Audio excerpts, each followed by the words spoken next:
Et on nous fait savoir que les livrets scolaires changent chaque année.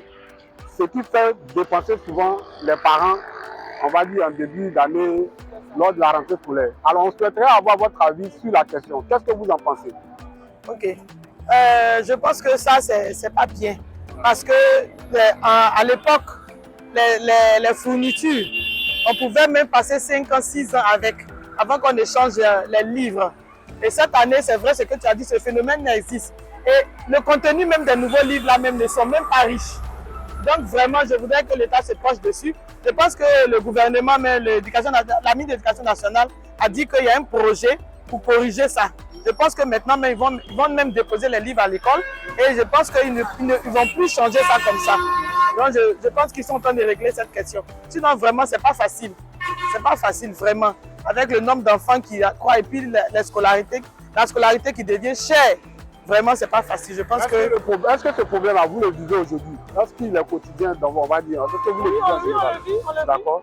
Une année, tu viens, on te dit non, c'est pas ce livre, prends ce livre. Et puis, il y a une panoplie de livres. Finalement, chaque école ou bien chaque, je sais pas comme tu as dit, chaque quartier ou bien chacun a son livre. C'est compliqué, c'est pas facile. Voilà, d'une ville à une autre, bon, c'est pas facile. Alors, quel est votre cri de cœur? Ou du moins, aux personnes qui nous écoutent, qu'est-ce que vous souhaiterez leur dire? En tout cas, je leur dis vraiment de se pencher sur ce problème. Comme le ministre a dit, elle a pris ce problème à bras le corps, qu'elle fasse de telle sorte que tout se régularise et qu'on ait vraiment des fournitures pour tous les enfants de Côte d'Ivoire. Qu'il n'y ait pas de contenu pour X ou de contenu pour Y. Et que les livres puissent durer. Voilà, c'est une longue période pour que les enfants soient vraiment outillés, que les enfants aient tous les livres. Et si tu as payé les livres pour un enfant cette année, l'année prochaine, son petit frère peut prendre. Et ça, c'est ce qu'on faisait avant. Aujourd'hui, on a remarqué que les écoles coûtent très cher. Avant, nous, à notre époque, quand on va à l'école, ton petit frère qui te suit peut utiliser tes mêmes cahiers pour avancer. Mais aujourd'hui, quand tu as un enfant qui va à l'école, le livre qu'il utilise, l'autre ne peut pas utiliser. Alors que actuellement, la vie est devenue très chère. La vie est devenue très chère, les écoles coûtent cher.